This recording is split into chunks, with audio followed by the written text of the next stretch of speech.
Hello friend, welcome to my page. কেমন আছো সবাই? এতদিন তো এই কদিন ধরে আমি তোমাদের সাথে চিকেন, মাটন, দই কাতলার রেসিপি শেয়ার করেছি। তো আজকে সানডেতে একটা বর্ষার স্পেশাল মেনু ইলিশ ভাপা বানিয়েছিলাম। তো ইলিশ ভাপা কীভাবে বানানো হয়েছিল, আজকে মামুনির গুরু পূর্ণিমা ছাড়াই মামুনি তো মাছ খাবে না, তো আমি, পাপা আর আমার বর তিনজনের জন্য ইলিশ ভাপা বানিয়েছিলাম। তো প্রথমেই মাছটাকে ধুয়ে সেটাকে নুন হলুদ মাখিয়ে রেখে দিয়েছিলাম। মাছটা একবার ধুয়েই জাস্ট পরিষ্কার করে নিই, বেশি ধুইনি।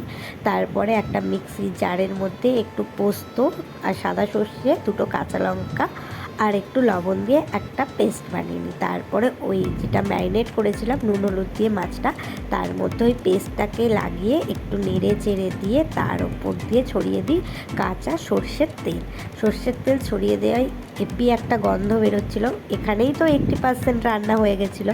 তো আরও ঝটপট যাতে ভাপাটা ভালোভাবে রান্না হয়, তাই জন্য আজকে আমি ইলিশ ভাপাটা রান্না করেছিলাম মাইক্রোওভেনে। কারণ মাইক্রোওভেনে খুব তাড়াতাড়ি, খুব চটজলদি আর খুব টেস্টি ইলিশ ভাপাটা রান্না হয়। তো আজকে ও বাড়িতে ছিল, তো একটু হেল্প করে দিয়েছে। তো যাই হোক, তারপরে মাইক্রোওভেনটার মধ্যে আমি মাছটাকে দিয়ে 5 মিনিট টাইম সেট করে ওটাকে অন করে দিই। আর 5 মিনিটেই মাছটা পুরো কমপ্লিট হয়ে গেছিলো। কিন্তু আমি 3 মিনিট পরে ঢাকাটা একটু খুলেছিলাম, এই দরজাটা, কারণ আমি কাঁচা লঙ্কাটা উপর থেকে যেটা দেব সেটা দিতে ভুলে গেছিলাম। তারপরে দরজাটা খুলে আবার কাঁচা লঙ্কাটা দিয়ে 2-3 মিনিট ভাপিয়ে ব্যাস কমপ্লিট হয়ে গেছিলো আমার ইলিশ ভাপা।